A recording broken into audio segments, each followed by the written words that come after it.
প্রিয় দর্শক, একটি প্রশ্ন দিয়ে শুরু করি।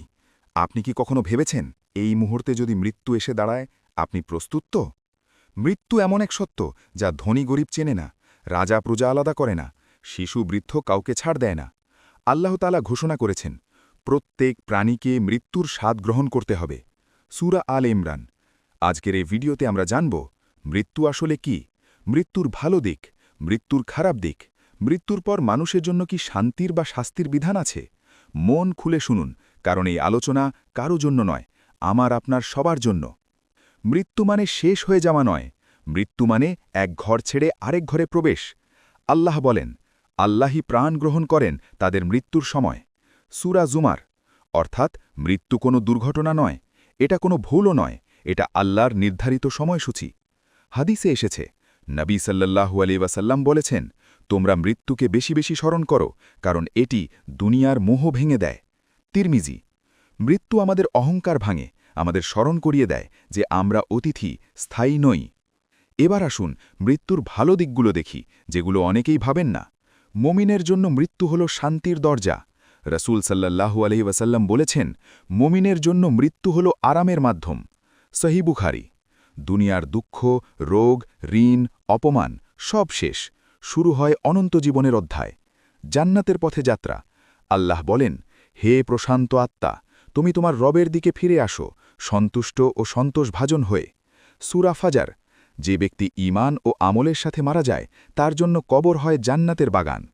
দুনিয়ার হিসাব শেষ, আর কোনো পরীক্ষা নেই, আর কোনো ফিতনা নেই, আর কোনো লোভ নেই। মৃত্যু একজন মুমিনের জন্য দুনিয়ার জেলখানা থেকে মুক্তি।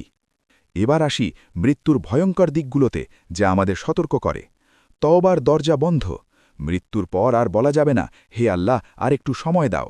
কোরআনে এসেছে, মৃত্যু এসে গেলে তাদের তওবা গ্রহণ করা হয় না। সূরা নিসা। আমলের খাতা বন্ধ।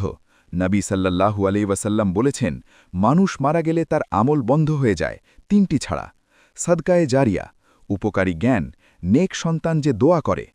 কাফির ও গুনাহগারের জন্য শাস্তির শুরু। কবর শুধু মাটির গর্ত নয়, কবর হল প্রথম স্টেশন। হাদিসে এসেছে, কবর হয় জান্নাতের বাগান অথবা জাহান্নামের গর্ত। এখন জানি কারা মৃত্যুর পর শান্তি পাবে। ঈমানের সাথে মৃত্যু। যে ব্যক্তি লা ইলাহা ইল্লাল্লাহর বিশ্বাস করে মারা যাবে, তার জন্য জান্নাতের সুসংবাদ। নিয়মিত নামাজ। নবী সাল্লাল্লাহু আলাইহি ওয়াসাল্লাম বলেছেন, কেয়ামতের দিন সর্বপ্রথম নামাজের হিসাব নেওয়া হবে। নামাজ ঠিক থাকলে সব ঠিক হওয়ার আশা। হালাল রিজিক ও মানুষের হক। যে ব্যক্তি কারো হক নষ্ট করেনি, জুলুম করেনি, তার কবর হবে প্রশস্ত। প্রিয় দর্শক, মৃত্যু আসবে, প্রশ্ন হলো আমরা প্রস্তুত তো? আজ যদি মৃত্যু আসে, নামাজ আছে তো? তওবা করা আছে তো? কারো হক বাকি আছে তো? নবী সাল্লাল্লাহু আলাইহি ওয়াসাল্লাম বলেছেন, বুদ্ধিমান সে যে মৃত্যুর জন্য প্রস্তুতি নেয়। তিরমিজি। মৃত্যু ভয় পাওয়ার জন্য নয়, মৃত্যু প্রস্তুত হওয়ার জন্য। আল্লাহ আমাদের সবাইকে ঈমানের সাথে মৃত্যু দান করুন, কবরকে শান্তির স্থান বানান এবং জান্নাতুল ফেরদাউস নাসিব করুন। আমিন।